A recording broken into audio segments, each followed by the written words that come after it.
पाकिस्तान की राजनीति में सेना का फिर होगा दखल। सेना के बगैर पाकिस्तान में नहीं हो सकती राजनीति। पाकिस्तान की राजनीति में सेना का कितना दखल होता है ये पूरी दुनिया जानती है, लेकिन बड़ा सवाल ये है कि क्या सेना के बगैर कोई राजनीति हो ही नहीं सकती। नमस्कार, मैं हूं आपके साथ हर्ष भारद्वाज। आप देख रहे हैं श्रेष्ठ भारत। पाकिस्तान में 8 फरवरी को चुनाव होने वाला है, जिसमें इमरान खान की पार्टी का पूरा चुनाव आर्मी की देखरेख में पूरा होगा। जिसके बाद ये एक बार फिर कहा जा सकता है कि पाकिस्तान में आगे आने वाले चुनाव में इमरान जीते या कोई और, पाकिस्तान में राज तो वहां की सेना का ही रहेगा, क्योंकि इतिहास गवाह है पाकिस्तान में हमेशा से ऐसा ही होता आया है। क्योंकि खुद 2022 में तत्कालीन सेना प्रमुख कमर जावेद बाजवा ने स्वीकार किया था कि पाकिस्तान की सेना ने दशकों से राजनीति में हस्तक्षेप किया है और इस सच को स्वीकारा गया था। दरअसल पाकिस्तान में चुनाव हमेशा सवालों के घेरे में रहा है। वहां शुरू से ही राजनीति अस्थिरता बनी रहती है। सेना का दखल सीधे तौर पर या पर्दे के पीछे से बना ही रहता है। कई मौकों पर सेना खुद सत्ता अपने हाथ में ले लेती है। सेना की ओर से तख्ता पलट बहुत आम बात है। इसके अलावा सत्ता में जनता की ओर से चुनी हुई सरकार तो होती है, लेकिन उसमें भी सेना का सीधा सीधा दखल होता है। दरअसल साल 1947 में भारत और पाकिस्तान के बीच बंटवारा हुआ, जहां भारत में 1952 में ही आम चुनाव हो गए और इसके बाद लगातार समय समय पर चुनाव होते रहे। वहीं पाकिस्तान में आम चुनाव पहली बार 23 साल बाद यानी 1970 में हो पाया। ये तब है जब पाकिस्तान में भी भारत की तरह लोकतंत्र है और उसका अपना संविधान है। इसके बावजूद वो आज तक राजनीतिक अस्थिरता से बाहर नहीं निकल पाया। वहां कोई भी प्रधानमंत्री अपना 5 साल का कार्यकाल पूरा ही नहीं कर पाया। 1947 से 1958 के बीच पाकिस्तान में राष्ट्रीय स्तर पर कोई प्रत्यक्ष चुनाव नहीं हुए। हालांकि इस बीच प्रांतीय स्तर पर चुनाव हुए। देश में पहला प्रत्यक्ष चुनाव मार्च 1951 में पंजाब की प्रांतीय विधानसभा के लिए हुआ। 1951 में उत्तर पश्चिम सीमांत प्रांत में चुनाव हुए। इसके बाद 1953 में सिंध में प्रांतीय चुनाव हुए। इन चुनावों में धोखाधड़ी और धांधली के जमकर आरोप लगते थे। अगर बात राष्ट्रीय स्तर पर चुनावों की करें तो 1947 में भारत से अलग होने के बाद मोहम्मद अली जिन्ना पाकिस्तान के गवर्नर जनरल बने और लियाकत अली खान को प्रधानमंत्री बनाया गया। 1948 में जिन्ना का निधन हो गया।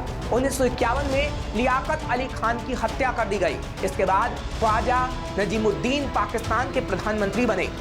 इसके पहले वो जिन्ना के बाद गवर्नर जनरल बने थे। पाकिस्तान को उसका संविधान 1956 में मिला। इसके साथ तय किया गया कि 1958 में नेशनल असेंबली के लिए आम चुनाव होगा। बाद में इसे 1959 में कराए जाने की बात हुई। राजनीतिक अस्थिरता और खींचतान के बीच राष्ट्रपति सिकंदर मिर्जा ने मार्शल लॉ लगा दिया और संविधान को भंग कर दिया। विधानसभाएं भंग कर दी गई। तभी पाकिस्तान की सत्ता सेना के हाथ में आ गई और सेना प्रमुख जनरल मोहम्मद अयूब खान राष्ट्रपति बन गए। अयूब खान ने नया सिस्टम लागू कर दिया। इसके अनुसार लोग सीधे वोट नहीं कर सकते थे। 1959 और 1960 में स्थानीय स्तर पर चुनाव हुए और इसमें कोई पार्टी शामिल ही नहीं थी।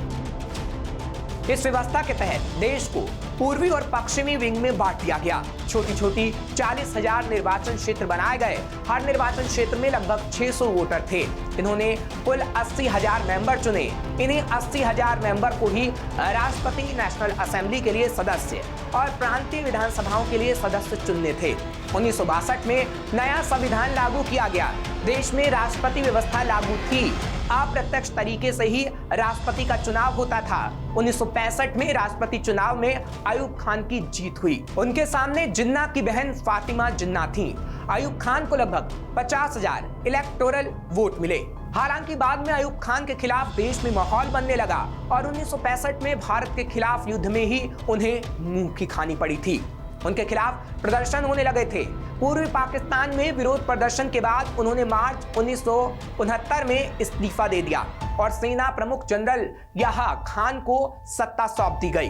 देश में फिर से मार्शल लॉ लग गया और सभी विधानसभाएं भंग कर दी गईं। इसके बाद 1970 में जाकर पहली बार पाकिस्तान में आम चुनाव हो पाए। दशकों के लंबे संघर्ष के बाद सैन्य शासन से निकलकर लोगों के द्वारा लोकतांत्रिक रूप से चुनी हुई सरकार बनाने पर सहमति बनी। इन चुनाव में दो मुख्य पार्टियां थीं। पूर्वी पाकिस्तान से शेख मुजीबुर रहमान की अवामी लीग, जुल्फिकार अली भुट्टो की Pakistan Peoples Party. National Assembly की कुल 300 सीटों पर चुनाव हुए। 160 सीटों पर जीत के साथ अवामी पार्टी को बहुमत मिला, जबकि पाकिस्तान पीपुल्स पार्टी को 81 सीटें मिली थीं।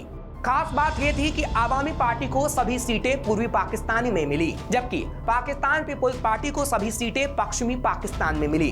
10 दिन बाद प्रांतों में भी चुनाव हुए। पूर्वी पाकिस्तान में आवामी लीग का परचम लहराया, लेकिन पंजाब और सिंध में पाकिस्तान पीपुल्स पार्टी की जीत हुई। चुनावों में जीत के बाद भी आवामी लीग को सरकार नहीं बनाने दी गई। यहाँ खान और भुट्टो नहीं चाहते थे कि पूर्वी पाकिस्तान की कोई पार्टी देश की सरकार का नेतृत्व करे। इस बीच यहाँ खान ने बंगाली राजनेता नूरुल अमीन को प्रधानमंत्री नियुक्त किया और उनसे पाकिस्तान पीपुल्स पार्टी और आवामी लीग के बीच समझौता कराने के लिए कहा। ये चाल काम नहीं कर सकी और पूर्वी पाकिस्तान काफी अशांति वाला हो गया। स्थिति गृह युद्ध में बदल गई, जिसका परिणाम यह हुआ कि पाकिस्तान के बाद में दो टुकड़े हो गए और पूर्वी पाकिस्तान 1972 में अलग देश बांग्लादेश बन गया। इसके बाद यहाँ खान ने सत्ता जुल्फिकार अली भुट्टो को सौंप दी। भुट्टो राष्ट्रपति बने और मार्शल लॉ लगा दिया गया। बाद में 1973 में वो पाकिस्तान के प्रधानमंत्री भी बने और 1977 तक सत्ता में रहे। 1977 में हुए आम चुनाव में भुट्टो की पार्टी पाकिस्तान पीपुल्स पार्टी को जीत मिली, लेकिन चुनाव में धांधली के आरोप लगे। इसी का फायदा उठाते हुए आर्मी चीफ जनरल मोहम्मद जिया उल हक ने तख्ता पलट कर दिया और खुद राष्ट्रपति बन गए। ऐसे ही 1999 में देश के तत्कालीन सेना प्रमुख परवेज मुशर्रफ ने प्रधानमंत्री नवाज शरीफ की सरकार का तख्ता पलटकर शासन की बागडोर अपने हाथ में ले ली थी। यानी पाकिस्तान की राजनीति में सेना का हमेशा प्रभाव रहा, जिसके बाद कुछ दिन पहले इमरान खान सरकार की सत्ता में भी यही देखने को मिला। तो भुट्टो का शासनकाल रहा हो या किसी और का शासनकाल, सेना का सीधा सीधा प्रभाव पाकिस्तान की सत्ता में रहता है। ऐसा ही इमरान खान सरकार आने के बाद भी सेना का प्रभाव उस सरकार में देखने को मिला।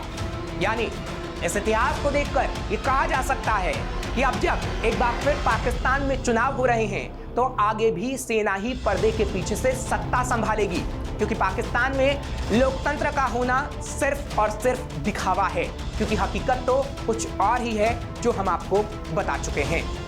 ऐसी और खबरों के लिए आप देखते रहिए श्रेष्ठ भारत। श्रेष्ठ भारत पर खबरों से जुड़े रहने के लिए चैनल को सब्सक्राइब करें, बेल आइकन दबाएं और देखते रहें श्रेष्ठ भारत।